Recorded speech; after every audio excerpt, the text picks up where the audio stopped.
La vie très horrifique du grand Gargantua, père de Pantagruel, jadis composé par Monsieur Alcofribas, abstracteur de quintessence, livre plein de pantagruélisme.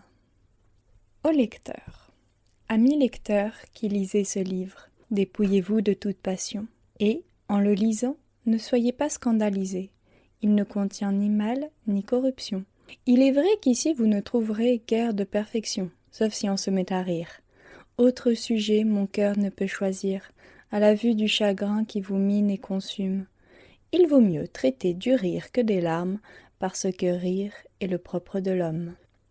Prologue. Buveur très illustre, et vous vérolés très précieux.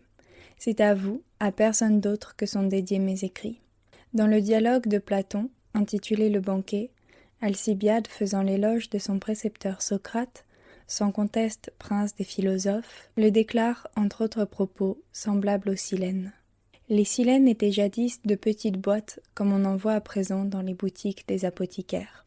Au-dessus étaient peintes des figures amusantes et frivoles, harpies, satyres, oisons bridées, lièvres cornus, cannes battées, boucs volants, cerfs attelés, et autres semblables figures imaginaires, arbitrairement inventées pour inciter les gens à rire, à l'instar de Silène, maître du bon Bacchus.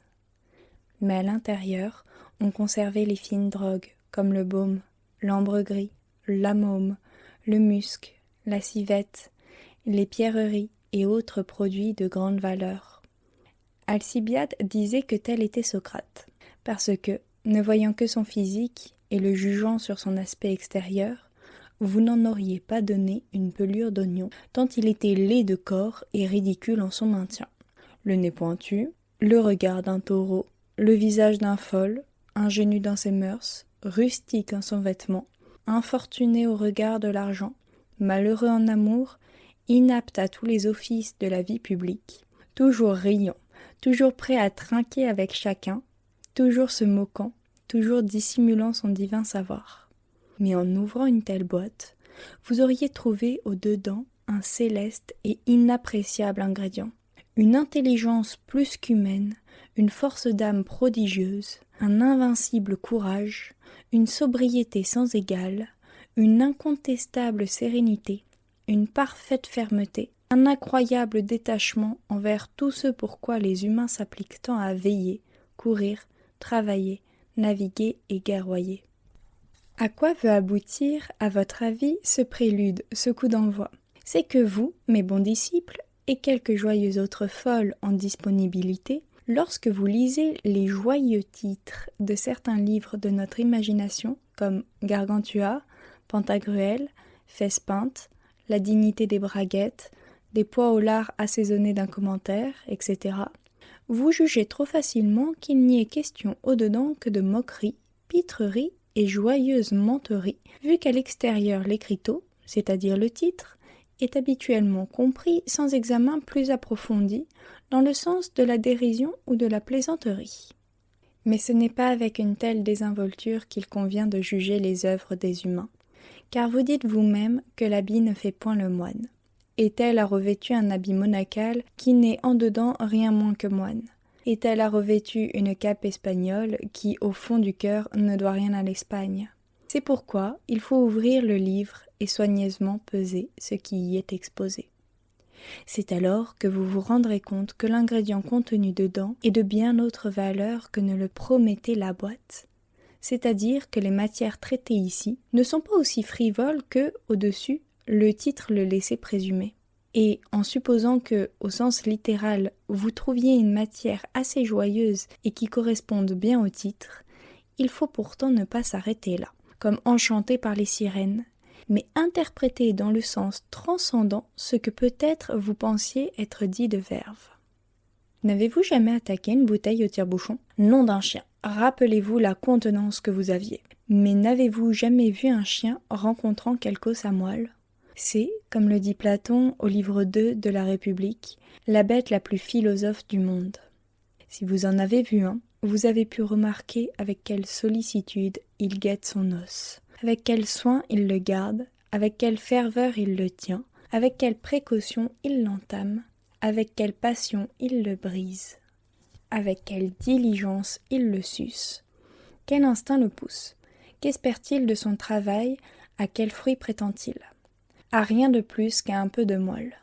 Il est vrai que ce peu est plus délicieux que le beaucoup de toute autre nourriture, parce que la moelle est un aliment élaboré jusqu'à sa perfection naturelle, selon Galien au livre 3 des facultés naturelles et au livre 11 de l'usage des parties du corps. À l'exemple de ce chien, il vous convient d'avoir, léger à la poursuite et hardi à l'attaque, le discernement de humer, sentir et apprécier ces beaux livres de haute graisse. Puis, par une lecture attentive et une réflexion assidue, rompre l'os et sucer la substantifique moelle, c'est-à-dire ce que je comprends par ces symboles pythagoriques, avec le ferme espoir de devenir avisé et vertueux grâce à cette lecture. Vous y trouverez un goût plus subtil et une philosophie cachée qui vous révélera de très hauts arcanes et d'horrifiques mystères en ce qui concerne tant notre religion que, aussi, la situation politique et la gestion des affaires.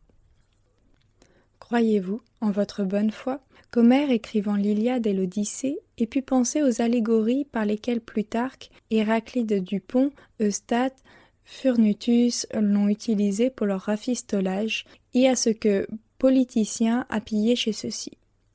Si vous le croyez, vous n'approchez ni des pieds ni des mains de mon opinion, selon le décret de laquelle Homère n'a pas songé davantage à ses allégories qu'Ovide, en ses métamorphoses, n'a songé au mystère de l'Évangile, théorie que certains frères Lubin, un vrai pique-assiette, s'est efforcé de démontrer pour le cas où il rencontrerait par hasard des gens aussi fous que lui, et, comme dit le proverbe, couvercle digne du chaudron. Si vous ne le croyez pas, comment expliquer que vous n'adopterez pas la même attitude vis-à-vis de ces joyeuses et nouvelles chroniques, en dépit du fait que, quand je les dictais, je n'y pensais pas plus que vous qui, par hasard, étiez peut-être, comme moi, en train de boire. Car pour composer ce livre seigneurial, je n'ai jamais perdu ni passé autre temps que celui qui était fixé pour me refaire, c'est-à-dire pour boire et manger. Aussi est-ce le moment convenable pour traiter de ces hautes matières et de ces hautes disciplines, comme savait bien le faire Homère, le modèle de tous les philologues, et Ennius, père des poètes latins, au témoignage d'Horace, bien qu'un maroufle ait dit que ses vers sentaient plus le vin que l'huile. Un paltoquet en dira autant de mes livres, mais merde pour lui. Le bouquet du vin est, ô combien plus friand, riant, priant, plus céleste et délicieux que celui de l'huile. Et si l'on dit de moi que j'ai dépensé plus en vin qu'en huile, j'en tirerai gloire au même titre que Démosthène quand on disait de lui qu'il dépensait plus pour l'huile que pour le vin. Ce n'est pour moi qu'honneur et gloire que d'avoir une solide réputation de bon vivant et de joyeux compagnon. À ce titre, je suis le bienvenu dans toutes les bonnes sociétés de pantagruélistes. Un esprit chagrin fit à Démosthène ce reproche que ses discours avaient la même odeur que le tablier d'un marchand d'huile repoussant de saleté. Aussi, interprétez tous mes gestes et mes paroles dans le sens de la plus haute perfection. Révérez le cerveau de fromage blanc qui vous offre en pâture ces belles billevesées et, autant que vous le pourrez, prenez-moi toujours du bon côté. À présent, réjouissez-vous, mes amours, et lisez gaiement la suite pour le plaisir du corps et la santé des reins.